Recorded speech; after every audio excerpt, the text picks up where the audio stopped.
Utang ina tungalan sa... Tama na. Lulukuhin ko ba yung sarili ko? Tama na. Kuya, tama na po. Doon na lang po sa office na mag-uwi sarili ko. Kuya!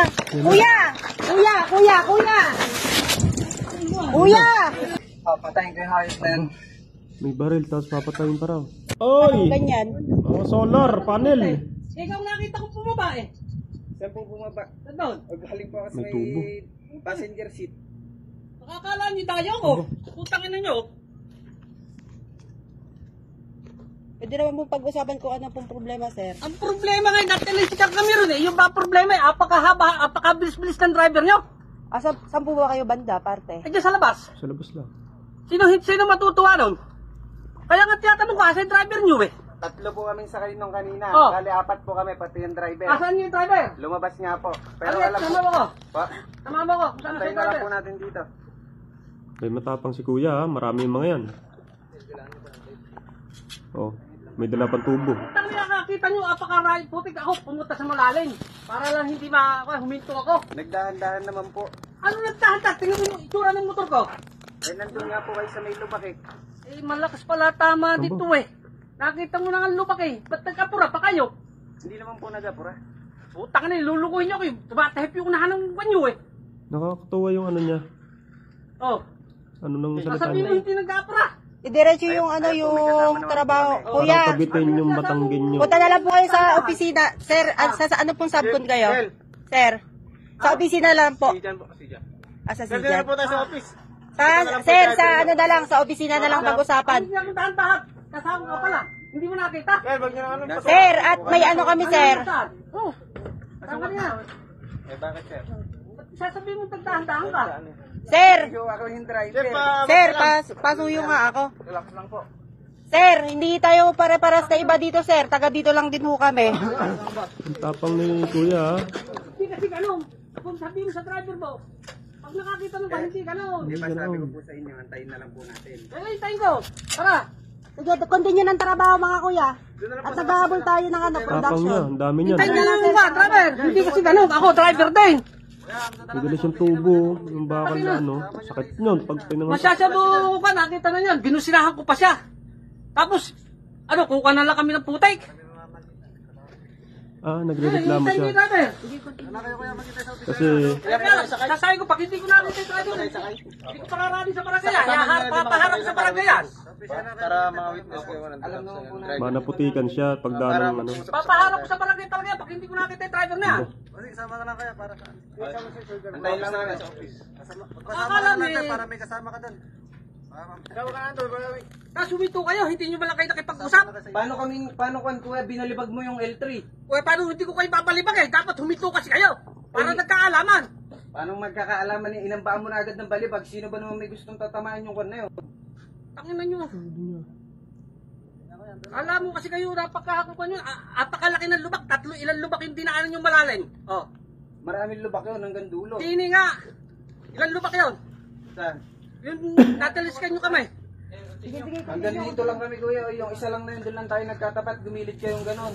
Eh kaya nga ako gumilit. Nakita ko yun. Apakabilis nyo eh. Nako, hindi makakapagmabilis dyan kuya. Utang ina tungalan sa... Tama na kayo. Lulukuhin ko ba yung sarili ko? Tama na. Kuya, tama na po. Doon na lang po sa office na mag-uwi sarili ko. Kuya! Kuya! Kuya! Kuya! Kuya! Kuya! Kuya! Kuya!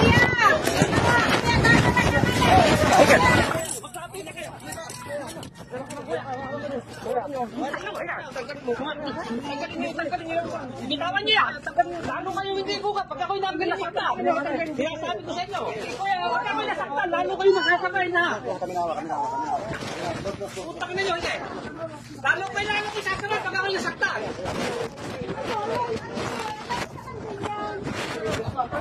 Patingin! ang gusto ata ni kuya sila makapanakit. Huwag daw siyang masasaktan. Pag daw siya nasaktan, makikita daw. Nakakatawa yung ano ng boses niya, salita niya.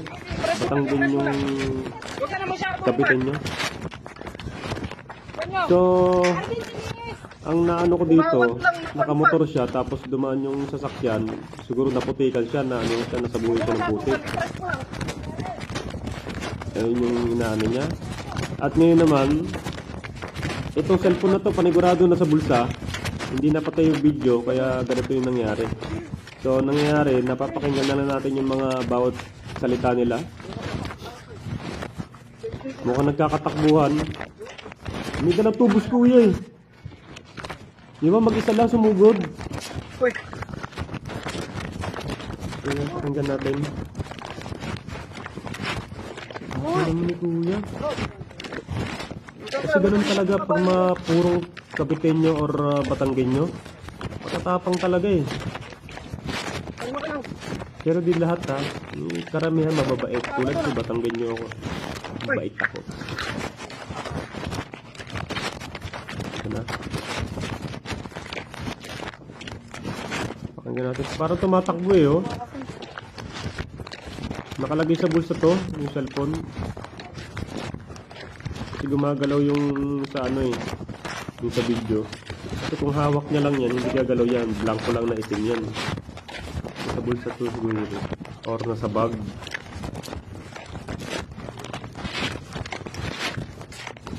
Kakarambulan na siguro dun. Mainit-init to ha. Halos ka-upload lang ng video na to. Balik na kayo, tol. Balik na kayo, kami na lang. Uy, magsama ka ah.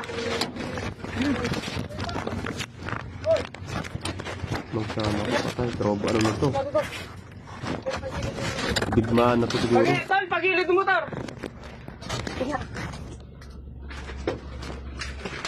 Kuan lang ba?